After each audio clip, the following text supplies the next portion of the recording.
behind the scene. Hininga test nga, girl. Hininga test. Hello? O, sige na. Okay, Ajay. Mag-ano muna tayo? Ang natin is welcome to our channel. Mga burikat. We are Burikats. I am Kevin. Hello, Loite. Ganon. Ano na, nag-Deutsch mo. Hello, Loite. Sige, isa pa. Okay. Ano yun? Your air freshener. Hello! Hi, guys! Welcome to... Burikat. Behind the scene yun. Welcome to our channel, our new channel. I am Burikat 1. Burikat 2. And Burikat Dry. And we are Burikat! Here in Germany. Maganda. Maganda. Hello, guys! Welcome to our channel. I am Burikat 1. Burikat 2. And Burikat Dry. And we are in Burikat Talks here in Germany! Ayan. Kain na tayo. And now, So, guys! Ganun lang. Ano na? So today, kasi special, kasi every Sunday, we cook special food. So ngayon, nag-bake ako ng moist chocolate cake at iti-testing ng Burikat 1 at saka Zwei. Yeah, may pa-food review kami, guys. Kung masarap pa talaga ang bake ni Andeng. So, tikman na natin. Ano na, nawawala na si so habang pinag-uusapan namin ang buhay namin dito sa Germany, kung kumusta na bang lahat? Kamusta? Kamusta ka na? I'm okay. So, naisipan namin na mag-podcast. Oo, naisipan namin. Foodcast. Mag-food. Habang we are talking about our life here in Germany. Kung masaya pa ba? While i-review natin yung ginawa ni Madam na cake. Oo, kasi mga judger kayo. Actually, kayo itong cake kasi ni Madam, para siyang hindi naghihilom na suga. Naging lechon naman na sabi niya. Beshi, paano to? In-order ko na yung cake mo. Oh, sige. Ano nang ginawa ko? Ang sarap. Teka ka. Perfect na naman. In-order ko yung cake niya. Hey. Perfect So, na naman. ilang months na ba tayo dito sa Germany? Parang more than 1 year na tayo dito. More than 1 year na. Mga I-try 1 mo to. year. April, May, June, July, August, September. 1 year and 6 months na tayo dito sa Germany, di ba? Yun na. Hey girl, honestly, ang sarap. Sige, Dankeschön. babalikan na lang yung baba. Ano yung ilagay mong chocolate? Gumawa ko ng chocolate ganache. Parang siyang nabibili. Parang siyang ha? Beshi, ang sarap niya, Beshi. Parang Yeah. nabibili siyang cake. Kaya nga. Sa Pang business. Kasi usually dito, di ba ang cake dito may mga prutas sa loob, no? Ito naman. daw ang Pinoy. Si Andeng ang gumawa. Oo, kasi business to ng family namin. Road to the Alberts na kami. Uy, nabablog dyan. Harap na. Ang sarap. My God, perfect. Yan naman kailangan umuwi ng Pilipinas para bumili sa mga Goldilocks. Kasi meron na kami talaga Goldilocks. Parang red ribbon nga siya. Yung Parang chocolate red na. ribbon. Mag-uusap muna kami. Hindi mo na. Paano So, mo naman nalaman ang German? Alam mo bang sinabi niya? Sinabi niya gano'n! Grabe, ang kapal na mukha niya! Sino? Di ba sinabi niya? Sino yun? Hindi ko kilala yun. Hindi ko yung kilala. Uy, maya na tayo mag-podcast. Kumain muna. O, kumain muna tayo. Mag-isip yung phone mo malulubat. Hindi mo nalobot. Yung kinaka-charge niya. Wala kang ligtas. Wala kang ligtas sa katotohanan. Ay, may tanong ako sa inyo. Ano ka naman? Anong pet peeve mo? My pet peeves is mga chismosas. Chismosa. Giving na yun Katulad ng dalawa. Pet peeve mo lang yung isa't isa. Ikaw, Beshi, anong pet peeve mo? Para saan din? Chismosa. Bakit ba naman magkaibigan pa tayo? Dapat ganun pa tayo pagka. Ikaw! Ano pet peeve mo? Dog! Di ba sabi pet peeve? Dog! Ang ina mo. Bakit mas pinili yung Germany naman?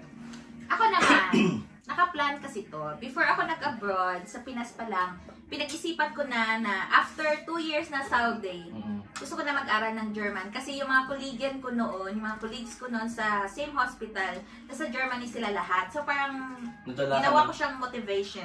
Ginawa mo siyang parang road to heaven. Minotivate. Yung parang lahat ng colleagues mo, nag-Germany, kaya parang ikaw... Ako lumamo na lang ako. Okay. Ikaw naman, madam. Ba't mo naman naisipang mag-Germany? Bakit iniwan mo yung trabaho mo sa Pilipinas? Iniwan ko lahat, Charis. Pero nakatutok sa yung mic sige na, laksan mo. Wala na ano yan. Hindi, kasi nung teenager ako, nakapunta na ako ng Germany. Kasi may family kami din dito. Okay. So, yun, maganda talaga dito sa Germany. Kaya, yung nagyaya yung tita ko, nung nasa Saudi ako, sabi niya, why na i-try mo mag-Germany? Ganon. So, yun, nag-aral ako ng Deutsch course. Tsaka na dito na ako. Ay! Bulaga! Napaka-dry! Ikaw naman, bakit naisipan mo yung Germany? Because Germany chills me. Biga, Chinos ka ba ng Germany? Hindi! gusto ka ba nila? Actually, Germany ako kasi trip ko lang.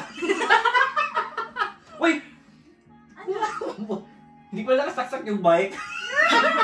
Ang lakas naman ang boses natin, hindi naman na kailangan. The question. The question. Ano na? Ano yung pinakamahirap na na-encounter mo living here in Germany? Siyempre, number 1 yung language, diba? Yung Sprache. Kasi hindi naman natin Muttersprache yun. Hindi naman natin mother tongue language yun. Either Tagalog, English, Bisaya, diba? Tapos, pag minsan hindi mo naintindihan yung mga colleagues mo, parang na-frustrate din sila bakit hindi mo sila naintindihan, ganun. Totoo. Diba? Totoo yun. I agree. Ikaw, madam, anong na-encounter? Well, ganun din sa Sprache. Tapos nagmumukha kang tanga in front of them. Tapos, syempre, mahihiya ka naman, no? Kaso, hindi natin to mother tongue. So, kailangan talagang tiyagaan. Siguro, ma-perfect ko ang German after 5 years pa. Ang hirap din kasi, diba? Ang hirap talaga, I agree with them. Kasi nga, pareho sila talagang magagay na itong mga dalawang to, ha? Kaso, di talaga nila... Paano naging magaling? Hindi nga kami magkaintindihan. Hirap na hirap nga eh. Di totoo, honestly, sa mga nagpaplanong mag-Germany dyan, language barrier talaga ang papatay. Kahit mag 2 years kayo dito, kahit mag 3 years, ang hirap pa rin naman. Yearly talaga. It's a process talaga maka-learn ng Deutsch expression. Hindi, iba kasi sa atin dito sa Bayerisch. May mga iba't iba kasing language. Parang sa Berlin lang yata yung parang pinaka-Hochdeutsch. Dito kasi sa place namin, Bayerisch. Meron silang sariling dialect nila. Tapos yung inaral natin sa German class, 'di ba? Hochdeutsch. So parang iba pa yung Bayerisch na napakahirap nilang kunwari may iba silang mga terms. Yeah, kunwari ganon. guten Appetit lang, yung have a good meal, guten Appetit sa Bayerisch Angwaden. Ano? Angwaden. Ba? May pa ganon? Angwaden. Tsaka yung Guten Morgen, tsaka Moin Moin sa taga North part. Yun din, may ibang... Pwede ko masyadong ginagamit yung moin-moin. Kasi hindi ka naman taga North. Norde. Oo pala. Tayo. Southern. Ay, ano ba? ang pangit naman magsabi ka ng Moin dito, magugulat sa'yo yung taga Southern na ibang ang greetings dito. Totoo. Servus, Gristi. Ang next question, kung mahirap bang ka-work ang mga German? Hindi naman sila, kaso nga lang, mapapansin mo sila na, straightforward talaga silang magsalita. Kaya bawal dito yung sensitive, yung balat sibuyas, ganon. Talagang, kung balat sibuyas ka, yung parang napagalitan ka lang konti, yung iyak ka na, tapos susuko ka na, magko-complain ka, ganon. Tibay ng loob lang din. Kahit sa abroad naman kahit sa Saudi, kahit sa abroad, dapat may tibay ng loob ba? Ganun. Yeah, I agree with them na naman kasi sobrang ano sabihin ko? Paano ka nag-agree? Paano ka nag-agree doon? Saan part ka mag-agree doon? Very straightforward talaga silang magsalita. Totoo. Naka-braces ka na naman. Pasensya na po.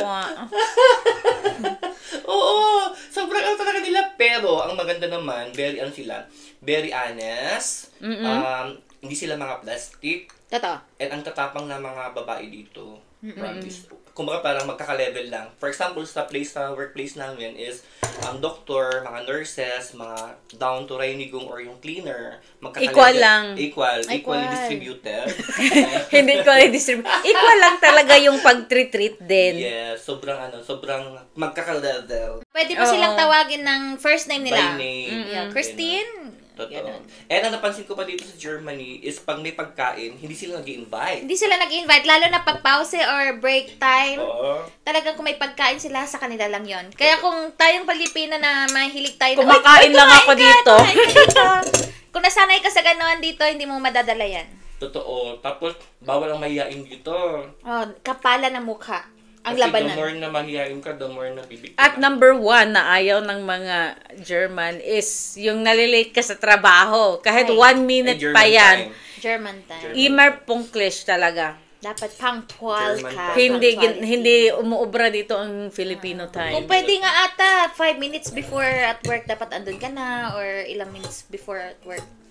Andyan ka na. And merong work-life balance talaga dito. Pero walang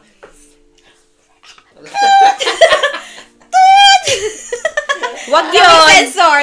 Wag yun! Walang ganon. Ganon. Ang hirap din kasi makahanap ng ano ba? Nahirapan ka ba? Mahirap ba?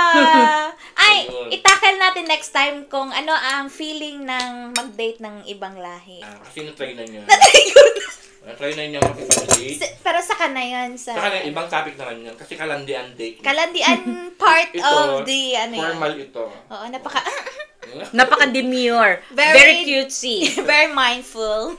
Ano yung pinaka-favorite part niya dito? Working here in Europe. Ano yung Siyempre, travel.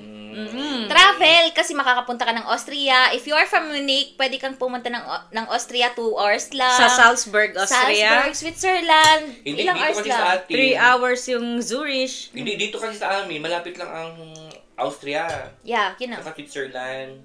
Kasi part kami ng Malapit kami. Sa München, 30 minutes. 45 minutes. 45? 45 minutes. 45 minutes to be exact. Dito kasi, pag crank ka, pag sick leave ka, no question at all yung tatawag ka sa na before your shift, sabi mo, I am not feeling well, pwede nilang anuhin yun. Hindi na sila magki-question, bakit ano nangyari sa'yo, bakit Hindi mo na kailangan i-elaborate lahat. You don't have to explain yourself. And na-try nyo na bang ang discrimination sa work? So far, wala. Wala naman. Wala pa naman, no? Wala. Kasi some nurses from other city kasi nakaka-experience sila ng mga discrimination. So far sa Tailong or sa namin, sa department, kasi same kaming OP, OR, tatlo. So far, nila. Mabait naman yung mga kasama namin. Tinuturuan naman kami. There are some that, okay lang naman yan. Pero hindi naman lahat. Di ko lang siguro napapansin. Pero meron siguro, di naman mawawala yan, di ba? Baka, pero pero at least, okay naman sila. So far, so good. Yeah, so far, so good. At saka napakabait ng mga head dito na. Mga head nurse. Oh, love na love namin yung head namin. Kasi sobrang siya sa amin. Para siyang nanay. Yan naman kasi yung maganda. Yung para may motivations ka sa work. Lalo na malayo tayo sa Pinas. Dapat yung head, kahit sa head na lang. May support talaga kami sa head namin. Super bait. Ini-include kami sa lahat ng bagay. Pero syempre, dahil sa language, parang, meron pa, mararamdaman mo pa rin yung parang separate, parang sineseparate pa rin kami kasi syempre hindi pa kami ganun kabihasa sa Deutsch. No. So, kumbaga parang kino-considerate pa rin kami ng mga banya, ng mga ibang lahi in terms of language. Kumbaga parang, ang tawag doon? May consideration pa rin sila sa amin. Hindi kami pinipilit na... Pero we're trying naman na makaspeak. Nagpapang-abot pa naman meet halfway yung mga Deutsch namin sa kanila. Tama. Ganun kabait yung namin yung head. Parang naku-conscious na ako sa camera. Bakit? Mamaya bulag na ako, guys. Pag after ng Mahihain po ako. May last na topic na tayo. May last topic tayo before the end of the vlog. Before we end our vlog for tonight's video. Yeah. Okay. The last question is... Last question. May palas. Are you satisfied with your work today? Right now, I could say na, yes, satisfied na ako. Pero, tignan ko muna in the near future kung ano yung may mga changes kasi yun, hindi natin alam. Hindi natin alam. Yeah, Pero me for too. me now, I am satisfied. I am fulfilled naman kasi may work-life balance naman. Salary is satisfying naman. Yeah, kasi nasa standard naman. Workplace, colleaguing, yung in terms of scheduling, very talaga satisfying siya. Wala na akong masabi talaga. Okay. In addition, Beshi? Yun nga din talaga, same lang din talaga at equal naman kahit papaano yung treatment from the salary, from yung mga work dates namin, at saka pahinga namin, in which pantay-pantay din naman talaga. So, wala rin ako masabi, free din naman. Or, satisfied naman talaga as of now. So, 1 year and 6 months namin, napaka-satisfied dito. Pero, syempre, ang dami pa nating aaralin kasi, masyadong broad yung namin, maliban sa language, is syempre, mga dito. Standard ng hospital. Standard ng kailangan hospital. din namin aralin. Kailangan ganun. Kailangan mo ring matuto, makipagsabayan ka din. Kailangan panglawakan yung kaalaman namin. At yung pasensya mo din, syempre. We are still, step by step, nagle-learning kami. Learning, exploring, ganon. Yun. Ikaw naman, madam. Ako satisfied ako so far kasi bukod sa ang galing talaga. Sa mga friendship ko dito sa Germany with the same Tailong, same department, 'di ba? Mas maganda yung may kausap ka behind sa busy schedule, ganon. Behind the scene. Behind the scene. Kasi kami po ay nagtatawanan lang tatlo pag nagpapang-abot kasi yung mga seryoso din po yung mga kasama namin. Number 1 problem is stress. Dapat hindi ka na magpapaka-stress regardless kung ano man nangyari sa work na, iiwan mo na yon sa bahay ka na. After ng work, uwi ka na agad, tapos pahinga ka na, tapos work na naman ulit. Ganun kasi lang. Mas masarap kasi yung magtrabaho na from duty ka na, wala kang stress, tapos papasok ka na naman, walang stress. Trabaho. Ganun lang. Maging masaya na lang, ganun. Kung hindi mo na ayaw yung workplace mo, then it's time for you to decide. Ikaw pa rin, magdi-decide. Mag-resign ka na lang. Wag naman. Pag ayaw mo sa work, ikaw na yung magdesisyon para sa sarili. Ikaw nang mag-adjust.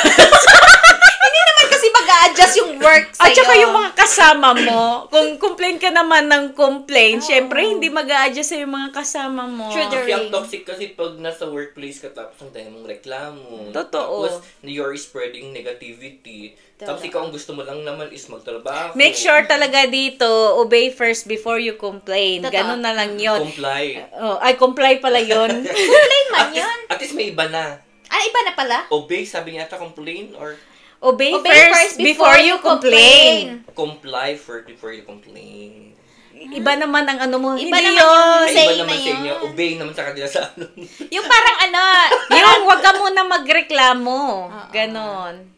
Totoo. Patunayan mo muna ang sarili mo. Actually, honestly hindi lang dito sa Germany. Totoo. Kahit sa Saudi. Nag-Saudi kami tatlo noon. Kahit saan, i-evaluate. Dapat meron ka ding self-evaluation. Baka ikaw din may mali. There's something wrong with you na ang tagal-tagal mo na, hindi ka pa natuto. Yung mga ganong bagay na hindi natin. Kami nasanay na kaming tatlo kasi from Philippines, Saudi Arabia, sanay na talaga kami. Iba-ibang lahi din. Patibayan talaga ng loob dito. Ganon. Actually, in general, in going abroad talaga, kailangan mo talagang may patience. Kasi ikaw din ang talo. Ikaw ang talo pag kinalaban mo mismo yung sarili mo. Marami kang thoughts, stress ka lang, maho-homesick ka. Kasi kinakalaban mo yung sarili mo, yung iba walang pakialam sa iyo, diba?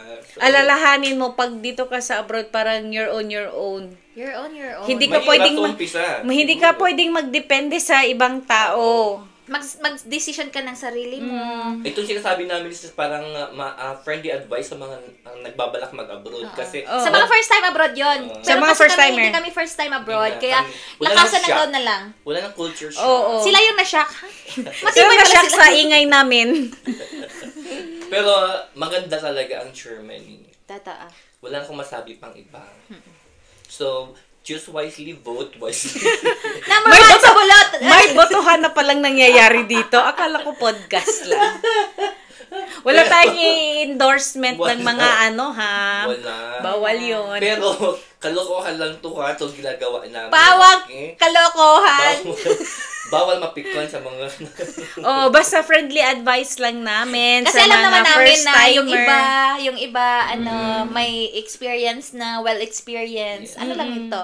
So, thank you so much. Baka i-consider nyo naman ang Germany. Ganon. So, thank you so much for watching Thank na. you for watching us. Thank you for having time to watch us. Thank you at next, next episode. May next podcast na naman kayo, pero mas seryoso na yun. Oo, ngayon kasi nag-a-adjust pa rin. Nag-adjust pa kami kasi nako-culture shock pa kami. Nako-culture shock pa kami sa mga ganitong bagay. Nahihiya pa. Hindi pa kami sanay. Hindi na kami nakakain ng cake dahil lang focus na lang kami. Ako kanina kain ako ng kain. Na-culture shock kami sa aming sasabihin. Oo, kung ano man ang sasabihin namin. Because this is a unscripted video. Unscripted. Kung ano lang yung lumabas sa utak namin, gano'n. Parang katuwa lang to kasi nga busog na kami. And nagluto na isa. At saka lalayas na rin kami mamaya-maya kasi busog na. Yes. Eat and run. Kasi may duty pa bukas. Oo, trabaho na naman ang mga mukhang oiro. Mahirap kumita ng pera, pero masarap mag-travel.